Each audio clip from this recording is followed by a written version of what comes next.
Доброе утро всем, кто готов вместе с нами встретить утро этого понедельника, 15 июля, в Уфе 9 часов утра. В эфире программа «Аспекты республики». Микрофона Разиф Абдуллин. И сегодня мы обсудим события прошедших выходных в Башкортостане, обсудим их, проведем голосование на нашем канале в Ютубе, а также послушаем разговор с членом Центральной избирательной комиссии республики от КПРФ Андреем Ларионовым о деталях снятия списка коммунистов с выборов в Уфимском и Нуримановском районах. Напомню, это прямой эфир. Свои вопросы и комментарии прошу вас оставлять в нашем чате на YouTube-канале «Аспекты Башкортостан». Комментируйте, делитесь с друзьями ссылками на нашу программу, ставьте лайки, подписывайтесь, если вы еще не подписаны. Всем этим вы поддержите работу нашей редакции.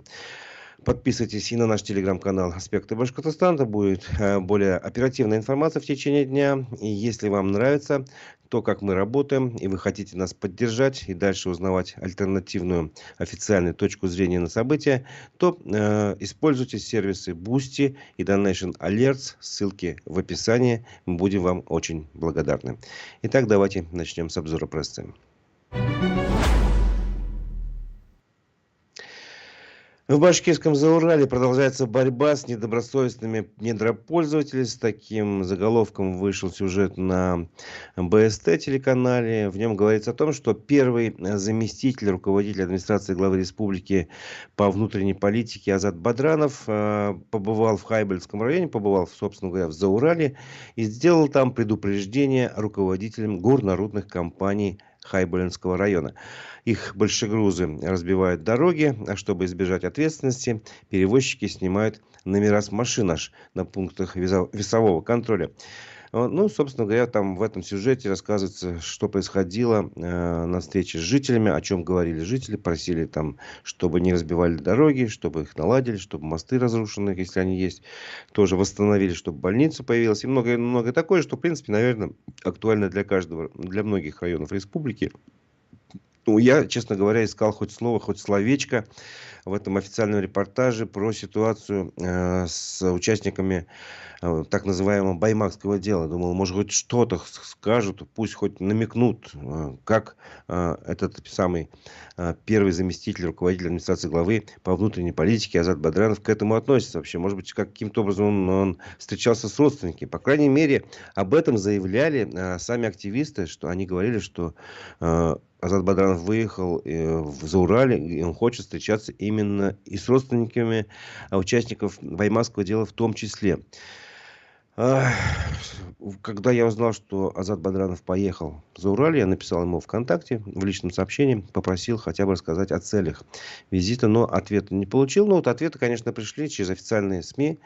Собственно говоря, потом сам Азат Бадранов на своей странице написал коротко: работаем в Зауралье. Как и обещали, сначала вернулись с межведомственной комиссии по недропользованию в Хайбулинский район. И там был тоже репортаж, побольше, чем на БСТ, минут на 9, наверное, Ильяса Батыргареева. Ну, собственно говоря, там и нового было то, что был показан пример, как можно рекультивировать землю тем недропользователям, которые уже все там, собственно говоря, из земли взяли все, что нужно, и не оставили такое разрушенное место, а рекультивировали, засеяли, там зеленая травка, собственно говоря, то есть там эту землю можно использовать повторно, и пример такой там есть. Очень приятно, конечно, за это, но вот жалко, что никакой информации именно по баймакскому делу после визита пока не прозвучало. Возможно, Азат Бадранов это исправит и напишет на своей странице ВКонтакте именно об этом. Но есть такой ресурс, телеграм-канал «Правда Башкирии». Небольшой, конечно, он. И доверять, надо проверять, как говорится. Доверять, но проверять. И проверять эту информацию пока мы пытаемся. Надеюсь, в течение дня у нас это получится. Там есть такая фраза: за дрова и сено от Бадранова родственникам задержанных предлагают уговорить своих близких, находящихся в тюрьме по баймакскому делу, признаться в своей вине. Вот аж такое было заявление. Собственно говоря, сейчас там даже была такая в виде подтверждения картинка на этом канале. И там был такой скриншот переписки, видимо, одного из участников этой встречи. Ну, по крайней мере, так подает этот канал. И там могу прочитать, вот, бытовую помощь предлагает: сено, дрова, воду обустроить и так далее. Говорит, что еще на 3 месяца растянется, скорее всего. Но идет речь о том, что о следствии и о судах, видимо. Вот. И если от них условкой отпустят, говорит, то и остальных также. Говорит, что если признают вину, то, может, условка будет. Еще говорят, что сами месяца 3 разбираются в ситуации. Это все со слов одной из родственников. Вот как бы, вот единственная такая утечка информации. Правда это или нет, я не буду говорить, что это так. Хотя канал, конечно, называется «Правда Башкирии». Вот. Каждый сам должен решать, доверяет он информации или нет. Но мы все-таки, вот я вчера связался с одной из родственников баймакского дела, спросил напрямую, был такой разговор или нет. Она ответила, что нет, такого разговора не было. Не уговаривают. Именно признаваться в своей вине такого типа нет. Ну, будем более подробно. Я надеюсь, нам удастся получить даже аудиозапись с этой встречи. По крайней мере, мне обещали. И тогда мы уже будем доверять своим ушам. Когда послушаешь, уже будет ясно, что было, а чего не было. Так что ждите новостей на нашем телеграм-канале. И, возможно, мы это выложим, если будет аудиозапись получена. Мы вам, может быть, и кусочки этой аудиозаписи какие-то интересные выложим, покажем. Вот, так что давайте, оставайтесь с нами. К другим новостям. Очень такая, я считаю, резонансная новость. Она продолжалась, эта тема. Началась она в пятницу, когда стало известно, что в Уфе обнаружили такое, ну, знаете, нелегальное учебное заведение. Ну, медресе, не медресе, это, наверное, тут, ну, все-таки спорный вопрос. Наверное, нельзя называть это медресе, это как-то по-другому называется. Ну, нелегальное учебное заведение обнаружили под Уфой, в Уфе, вернее, где порядка 16 человек детей содержалось, и с ними обращались очень плохо, истязали, вот, и задержали двоих тех взрослых мужчин, которые их учили. Ну, видимо, религиозным каким-то дисциплинам. Так вот, прокуратура вчера сообщила, что обвиняемого в организации нелегального медресе заключили в Уфе под стражу до 12 сентября. Прошу прощения, не вчера, в субботу это было. Но тем не менее. Вот. Суд избрал в отношении мужчины, которого обвиняют в незаконном лишении свободы и истязании малолетних детей, меру пресечения в виде заключения под стражу на срок до 12 сентября. Сообщили в прокуратуре. Также сообщили, что в отношении этого мужчины возбуждено аж 3 уголовных дела по разным статьям. Незаконное лишение свободы, напомню еще раз, истязание и еще неисполнение обязанностей по воспитанию несовершеннолетнего. По версии следствия, еще раз напоминаю, тоже 16 детей в возрасте от 4 до 16 лет долгое время незаконно удерживались в съемной квартире, и к ним применялись ненадлежащие методы воспитания.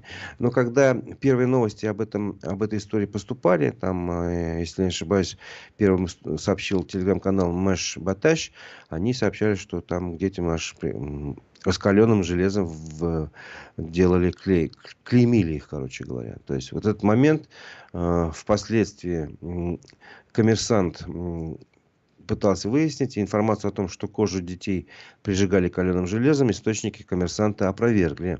Сказали, что у воспитанников зафиксированы следы побоев, это было, и у одного мальчика сломан палец. Ну, железо не железо, но побои, если есть, сломанный палец. И, собственно говоря, вот этот момент применения насилия, оно как бы уже, ну, скажем так, не доказано, но, по крайней мере, об этом сообщают источники в правоохранительных органах. То есть, я думаю, что это практически можно считать доказанным, но все равно будем проверять, конечно.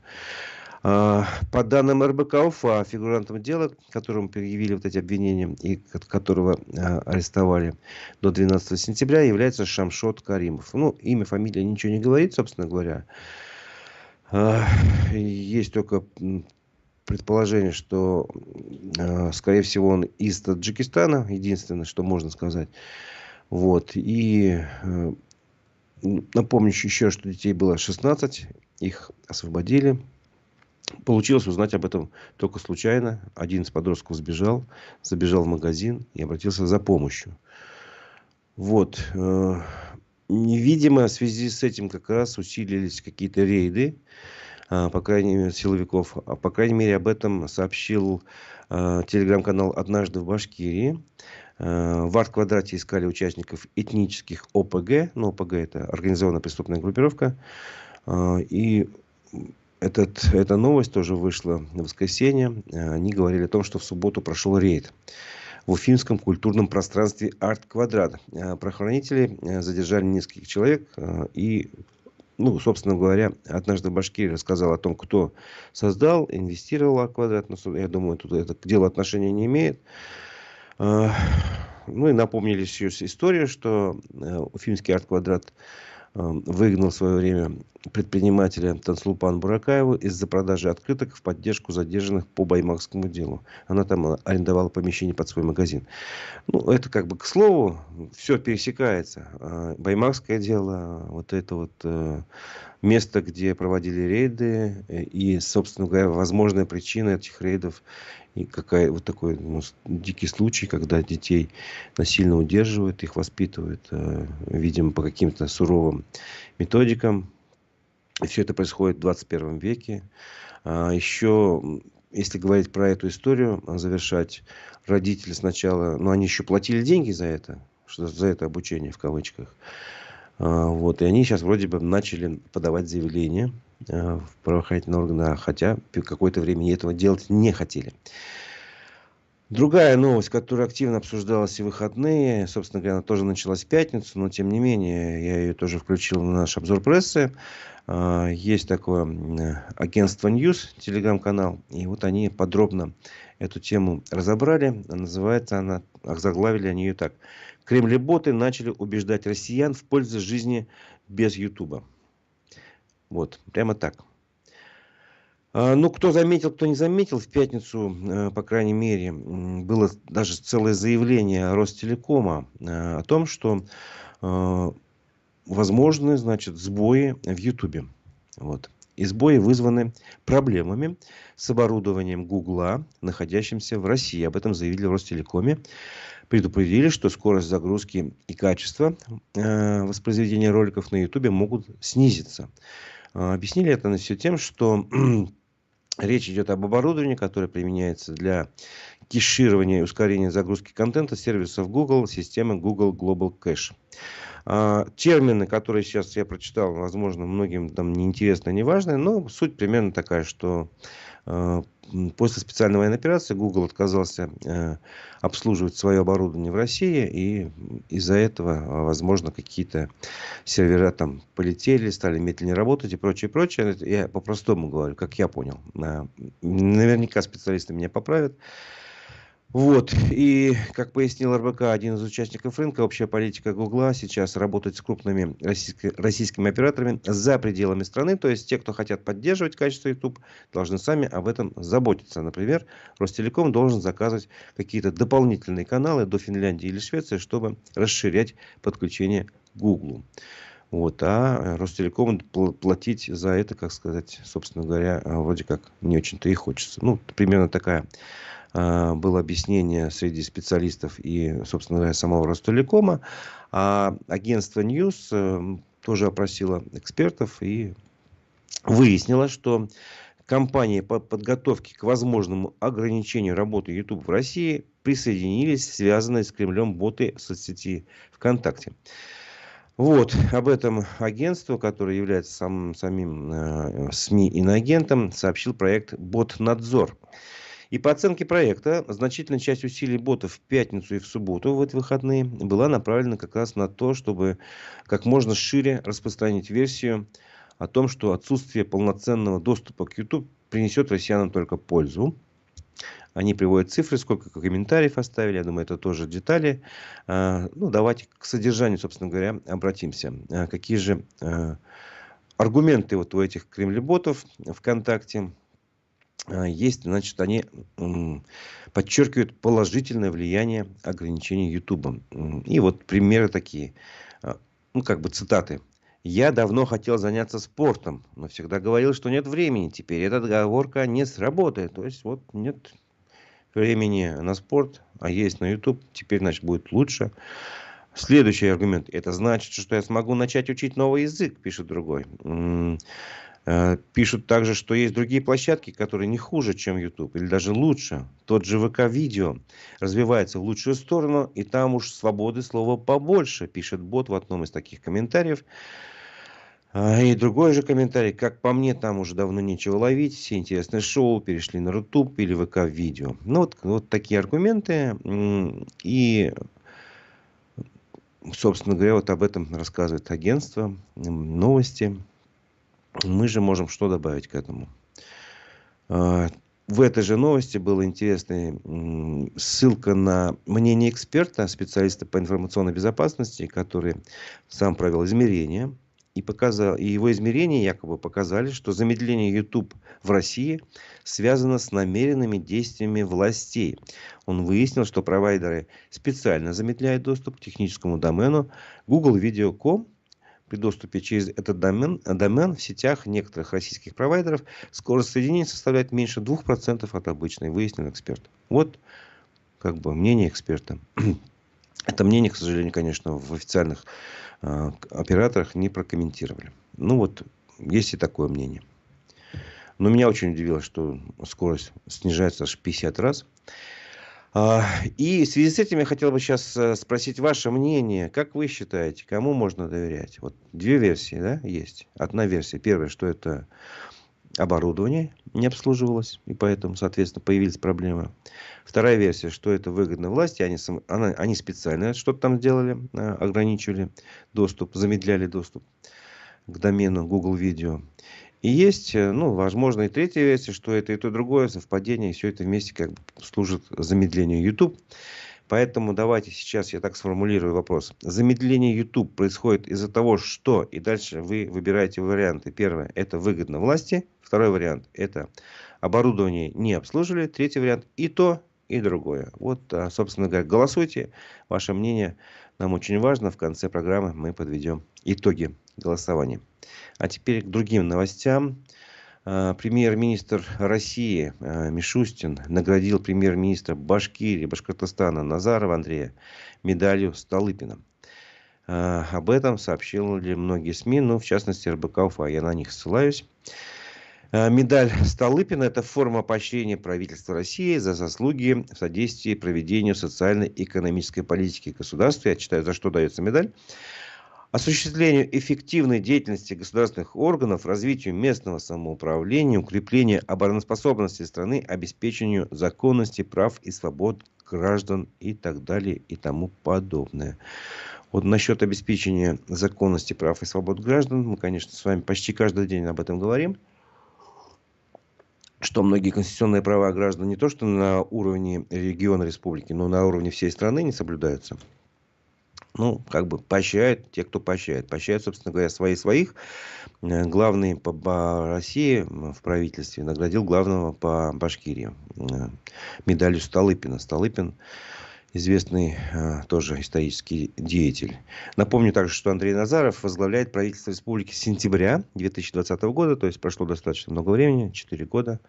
21, 22, 23. Да, 4 года. Вот. И РБК Уфа не просто эту новость подает, еще опрашивает экспертов, которые подтверждают, что да, награда достойная, следует наградить Назарова. Так, например, политолог Николай Евдокимов назвал награждение Назарова логичным на фоне имиджа республики как успешного региона в части социально-экономического развития. Вот. Процитирую пару слов. Он напоминает, что мы бы прошли сложные периоды, в том числе пандемию, специальную военную операцию, перестройку, вернее, мы еще не пережили, но переживаем даже до сих пор. Пандемию, может, только пережили. Так вот, за последний месяц мы видим, говорит Николай Евдокимов, что республика заняла 3-е место в рейтинге агентства стратегических инициатив, которое близко к Кремлю и считается аффилированным с федеральной властью, а также 1-е место по эффективности промышленной политики в рейтинге Министерства промышленности и торговли. Все это показывает, что на федеральном уровне сложился имидж республики как достаточно успешного в этом отношении региона, поэтому само награждение представляется в этой связи довольно логичным, сказал политолог Николай Евдокимов. Ну, я могу еще привести пару пару слов другого эксперта. Научный руководитель Института региональных проблем Дмитрий Журавлев также считает закономерным награждение премьера Башкирии. Я считаю, что этому послужили как раз экономические показатели республики, говорит эксперт. Сам факт того, что экономика Башкортостана растет, это, безусловно, успех управленческой команды, потому что новых ресурсов у республики не появилось.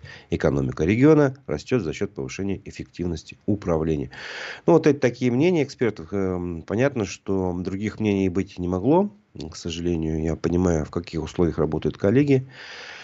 Вот, если бы они спросили того же Рустема Шаяхметова, я думаю, он совершенно другие высказал цифры и точку зрения. Либо, допустим, Всеволода Спивака, нашего постоянного эксперта в сфере экономики, он бы тоже сказал бы несколько цифр.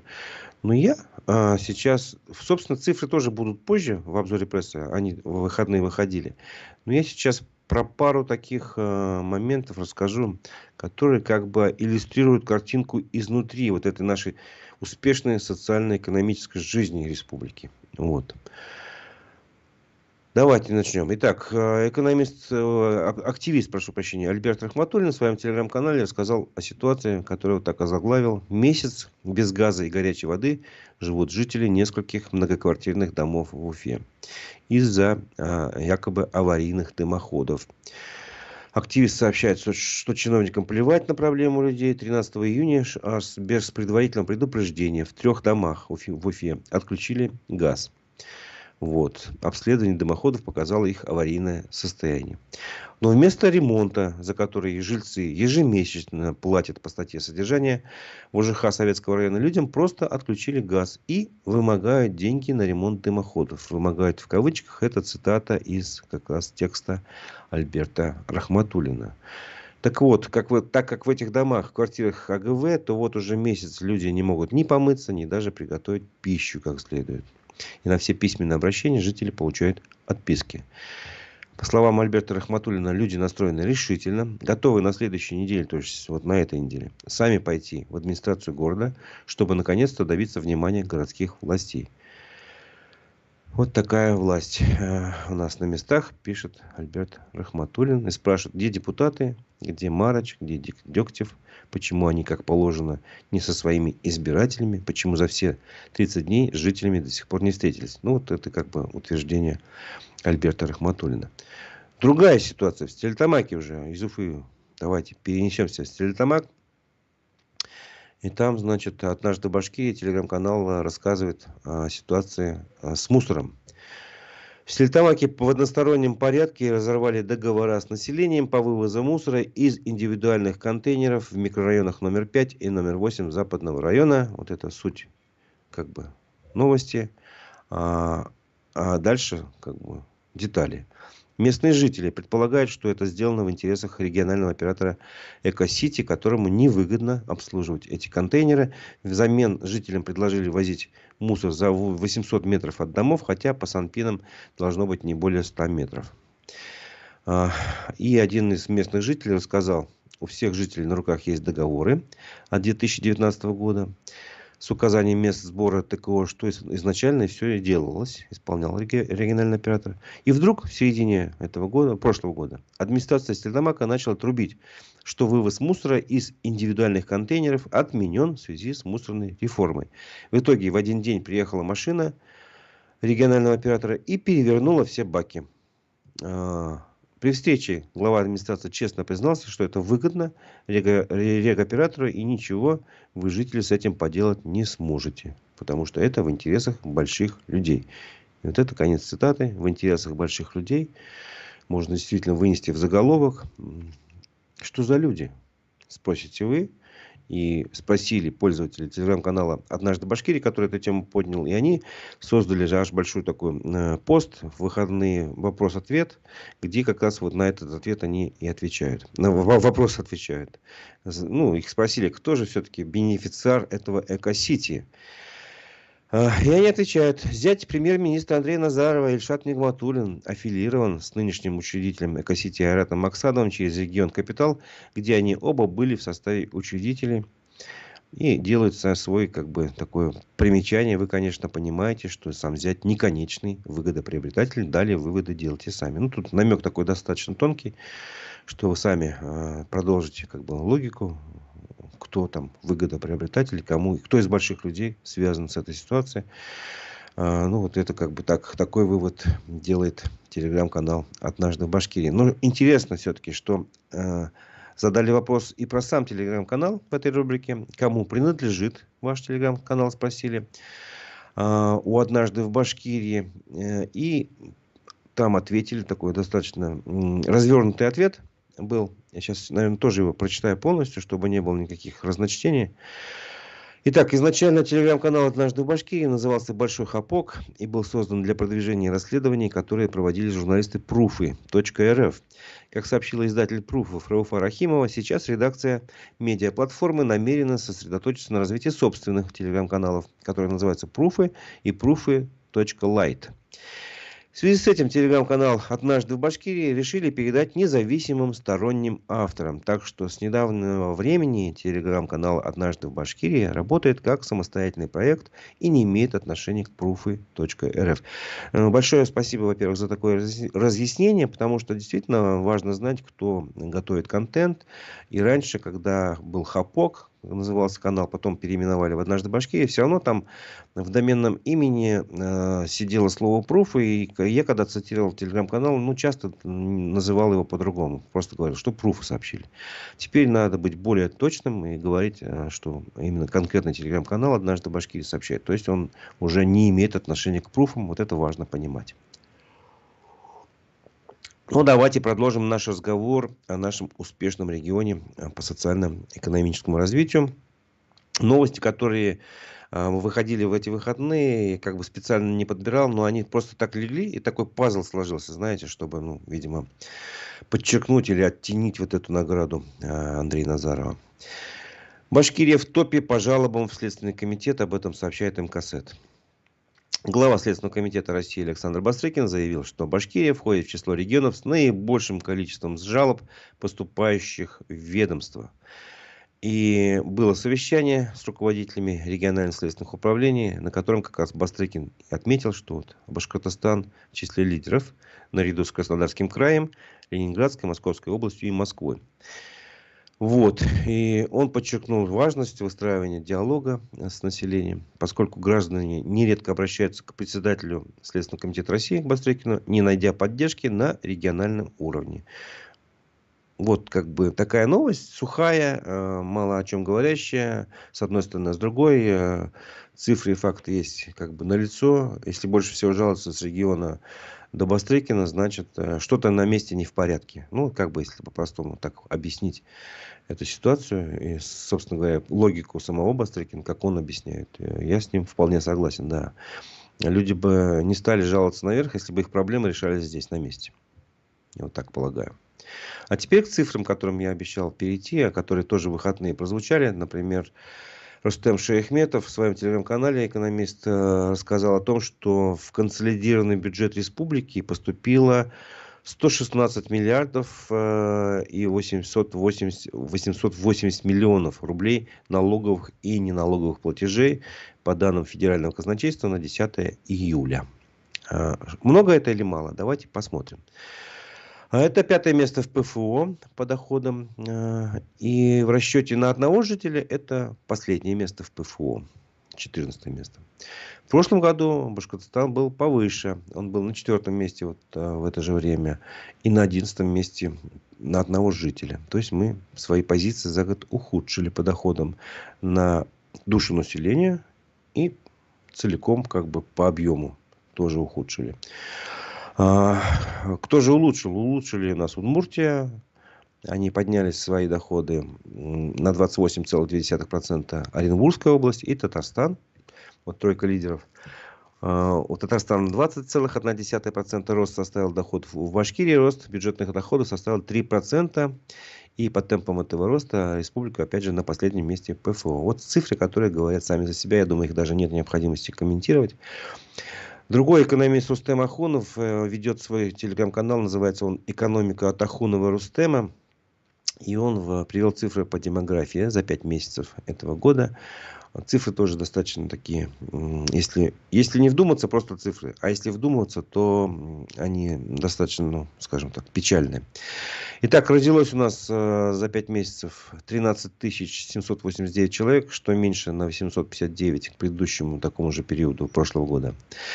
Умерло 21 525 человек, что больше, чем в прошлом году в таком же периоде, на 1230 человек.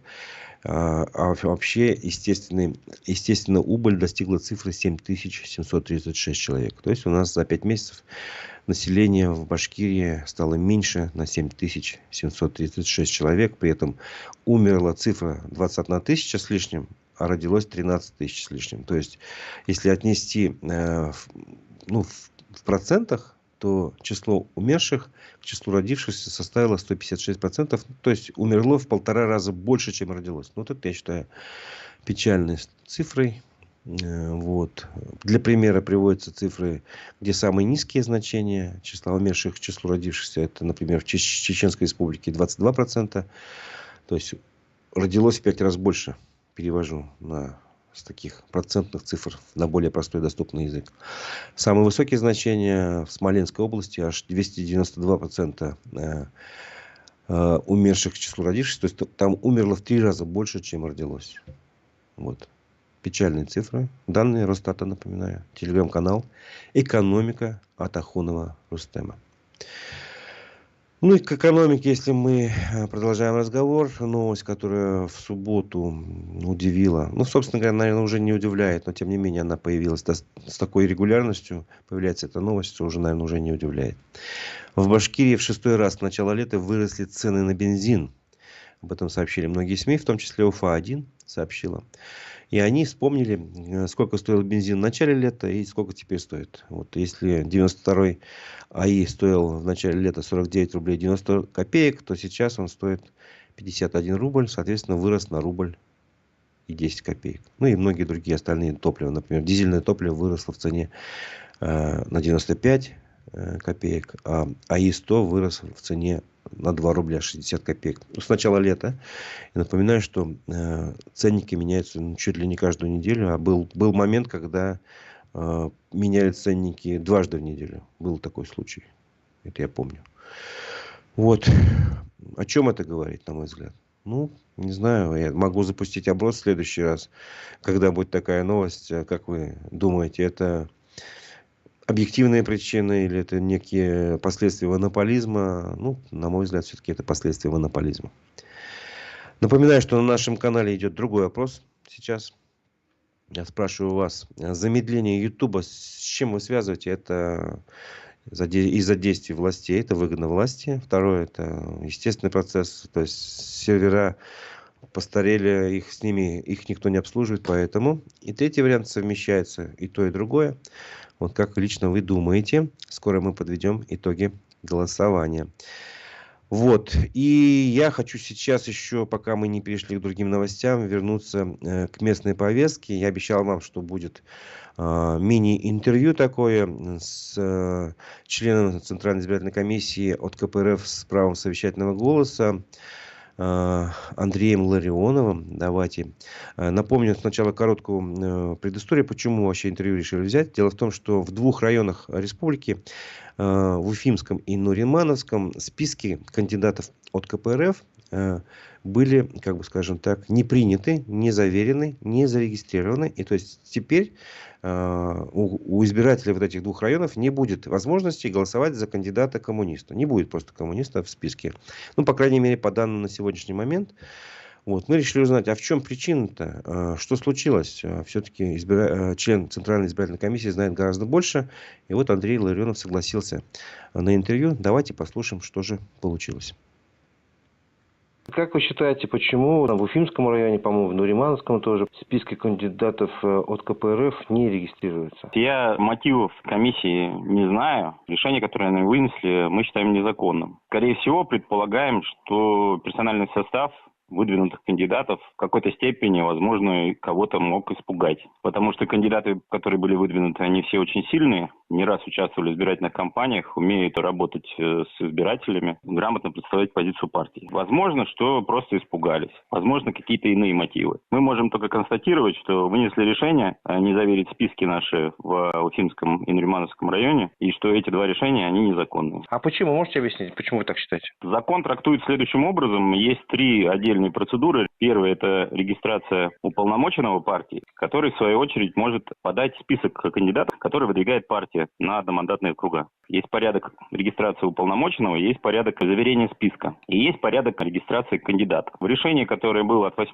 июля, нам отказали в связи с тем, что якобы, уполномоченный не представил согласия. Хотя он письменный документ уполномоченный также представил. Но в нем была печатка, тот бланк заполнил, указал на выборы в Государственное собрание Курултай вместо, Совета муниципального образования Уфимский район, соответственно. Так это же можно было переделать, по идее. И должно было переделать. Это не просто можно было, это должно было. То есть на этом основании не заверять список невозможно. Потому что не заверять список можно только если кандидаты представили о себе неверные сведения или не дали согласия, то в этом только случае есть соответствующее решение Конституционного суда о том, что комиссии должны предпринимать меры, чтобы ошибки опечатки, которые в документах могут быть всегда, технические ошибки, чтобы их своевременно исправляли. То есть комиссия со своей стороны вообще никаких мер для того, чтобы была исправлена техническая ошибка, не предприняла. Есть еще шанс какой-то определенный, что список кандидатов зарегистрируют? Да, мы в должные сроки подали в суд от уполномоченного. Вчера мы подготовили также от партии исковое заявление. Также обжалуем через Центральную избирательную комиссию. Первый секретарь Рискома также написал жалобу и подал ее вчера. То есть законом предусмотрена процедура, обжалования действий бездействия комиссии. В случае, если мы сможем это обжаловать, то наши кандидаты будут участвовать в избирательной кампании.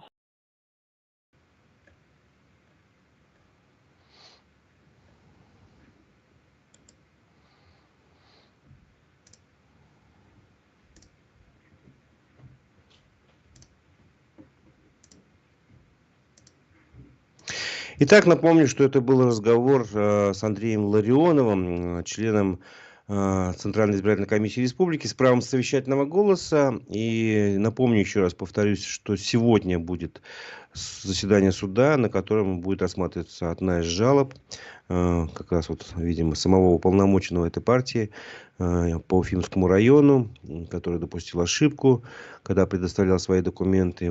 И, собственно говоря,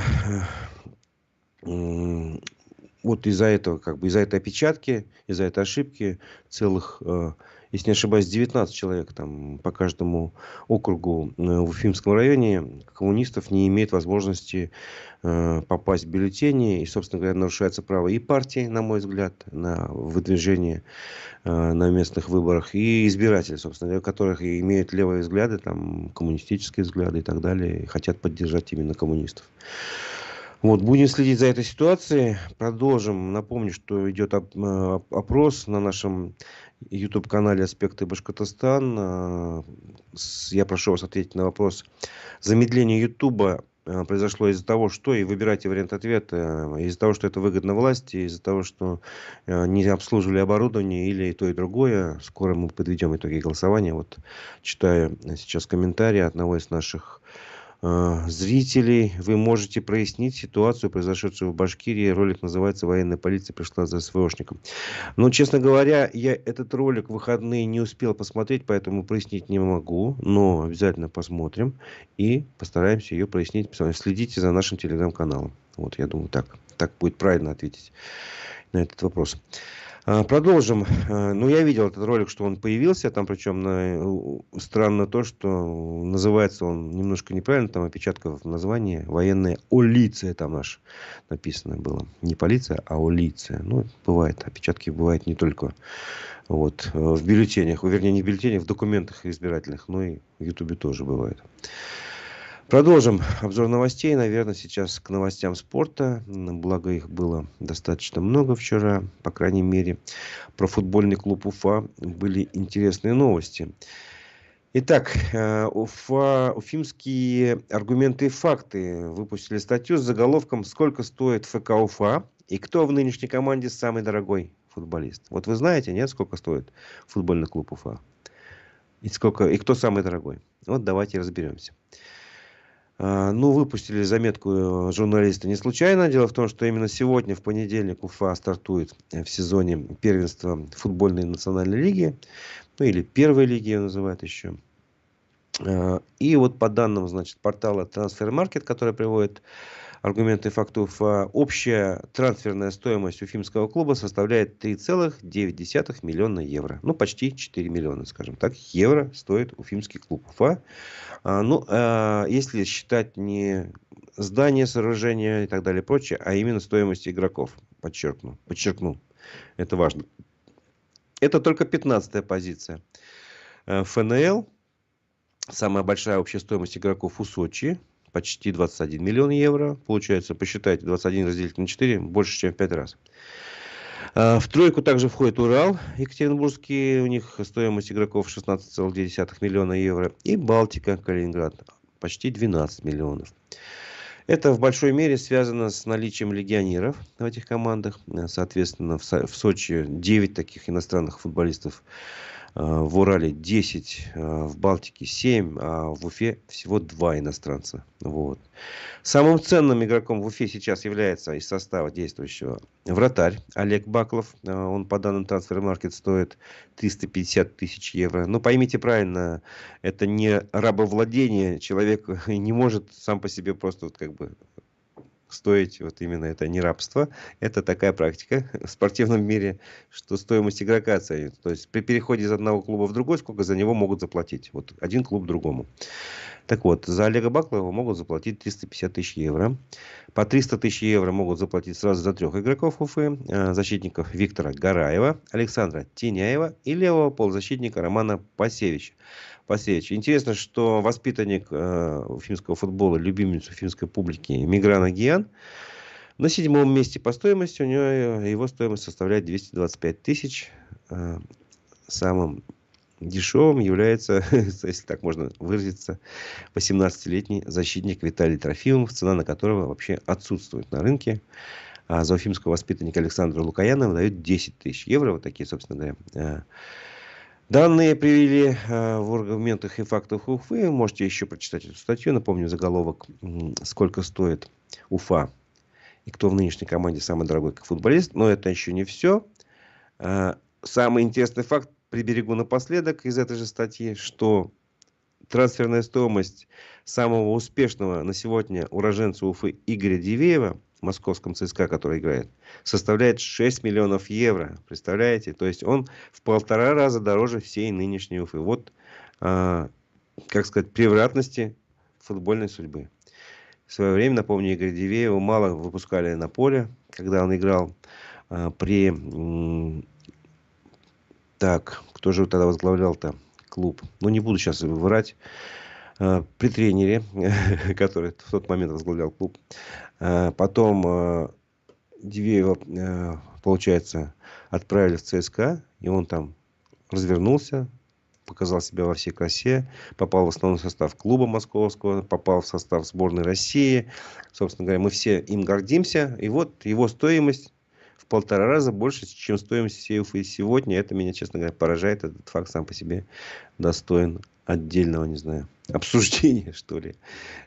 Или цитирования, по крайней мере. Но еще новости все не закончились. Спортивные. ЦСКА и футбольный клуб Уфа договорились о трансфере центрального защитника Вадима Карпова, который прошлый сезон провел в Уфе на правах аренды. То есть теперь он будет играть в Уфе на полноценной такой основе, не на правах аренды. Договор предусматривает, что 50% суммы от последующей продажи игрока поступит как раз в ЦСКА. Ну, поскольку он там воспитывался в академии ПФК ЦСКА. Это, собственно говоря, логично. Напомню, что он играл и за ЦСКА, собственно говоря, за основную команду тоже играл. Там 33 матча провел. Забил 1 гол, сделал голевую передачу. Но это защитник, он не должен забивать много. Он должен хорошо, надежно играть в обороне. И поэтому как бы... Еще играл он 6 матчей на групповом этапе Лиги Европы, когда мы еще участвовали в евротурнирах. Еще пополнение в клубе, о котором написали, собственно говоря, на официальном сайте и телеграм-канале ФК Уфа. футбольный клуб Уфа подписал контракт с защитником Давидом Озмановым. Именно Назе у него фамилия, не Насе, Озманов.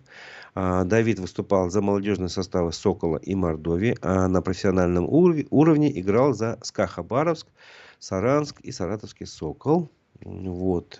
И еще раз напомню, что все эти новости не случайны, потому что Уфа начинает свой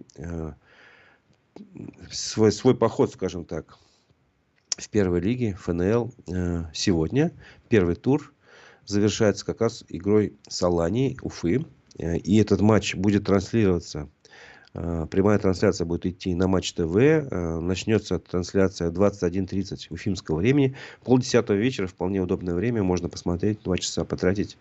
Ляжете 11:30, если вы, конечно, заснете после этого матча. Итак, пора подвести итоги нашего голосования. Мы подходим уже к теме российских и мировых новостей. И перед этим я бы хотел подвести итоги. Напомню, что я спрашивал вас, как вы считаете, замедление Ютуба произошло из-за того, что вы должны выбрать один из 3 вариантов. Это выгодно власти, это из-за того, что оборудование не обслуживали, либо это и то, и другое совместно. Вот как вы думаете? Итак, на первом месте наша аудитория считает, что это произошло из-за того, что выгодно власти. 60% так считают. На втором месте вариант логичный такой, да, на мой взгляд, тот, который я бы выбрал. И то, и другое. 34%. И, собственно говоря, на последнем месте оборудование. Это произошло из-за того, что оборудование Гугла не обслуживали. Так считает 6% нашей аудитории. Спасибо вам за активность. Мы всегда рады тому, что вы высказываете свое мнение. Это очень важно для нас. Продолжим нашу программу. Последней рубрикой, последней темой. Я хочу сейчас прочитать вечерний выпуск новостей телеграм-канала «Эхо Новости». И поговорим, значит, получается, в итоге о повестке информационной в России и в мире. Итак, новости. В Белгородской области несколько населенных пунктов попали под обстрелы и налеты дронов. По информации губернатора Вячеслава Гладкова, в Белгородском районе были ранены 4 местных жителей, в том числе 9-месячный ребенок. А в пригороде Шебекино пострадал водитель грузовика, по которому ударил беспилотник. Повреждено множество частных домов и автомобилей. Министерство обороны впервые подтвердило использование в Украине 3-тонной фугасной авиабомбы. Судя по кадрам, которые публикует ведомство, ФАБ-3000 была сброшена с бомбардировщика Су-34 и оснащена модулем планирования и коррекции, что позволяет считать ее управляемой. Ранее сообщалось об ударе такой бомбы по Липцам Харьковской области. Покушение на Трампа, по мнению Кремля, было спровоцировано атмосферой насилия, которую создала администрация Байдена. При этом российские власти не считают, что стрельбу на митинге в американском Беркли организовал Белый дом. У Владимира Путина нет планов созваниваться с Дональдом Трампом после того, как экс-президент США пережил покушение. Несколько человек погибли в результате стрельбы на юго-западе Германии. По информации Südwestpresse, злоумышленник открыл огонь по членам своей семьи. 2 детей и 2 взрослых погибли. После этого сам нападавший пытался покончить жизнь самоубийством. Предварительным мотивом называют бытовую ссору. Река Нальчик рядом с одноименным городом осталась без воды. По данным экологов, это произошло впервые в истории. Местные чиновники называют причиной аномальную жару. Однако издание «Кавказский узел» утверждает, что вода пропала после того, как неизвестные перегородили русло и направили поток на заполнение курортного озера. В Париж прибыл Олимпийский огонь. Сегодня и завтра его пронесут по улицам французской столицы. На 26 июля запланирована церемония открытия 33-х летних Олимпийских игр. В соревнованиях примут участие 1,5 десятка российских спортсменов, которые будут выступать под нейтральным флагом. По российскому телевидению игры не покажут. Умерла звезда сериалов «Зачарованные» и «Беверли-Хиллз» Шеннон Доерти. Как пишет американский журнал People, со ссылкой на представительницу актрисы, причиной стал рак груди. Она долгие годы боролась с заболеванием. Шеннон Доерти было 53 года. Это был вечерний выпуск новостей телеграм-канала «Эхо Новости». Вот на этом наша утренняя программа завершается. Но нашей работы нет. Мы продолжаем делать новости. Следите за ними на нашем телеграм-канале. аспекты Башкортостана. Также в 11:00 снова приглашаю вас в YouTube. Будет программа «Аспекты мнений». Мы пригласили родственников погибших на специальной военной операции Наталью Калинину, Лолу Гордееву и участника специальной военной операции Айшата Гареева. Речь пойдет о социальной защите прав военнослужащих, в том числе членов ЧВК «Вагнер». Я думаю, тем, кто интересуется этими темами, будет интересно. Давайте в 11 часов встречаемся снова. На этом я с вами прощаюсь. У микрофона был Разиф Абдуллин. Удачной вам трудовой недели.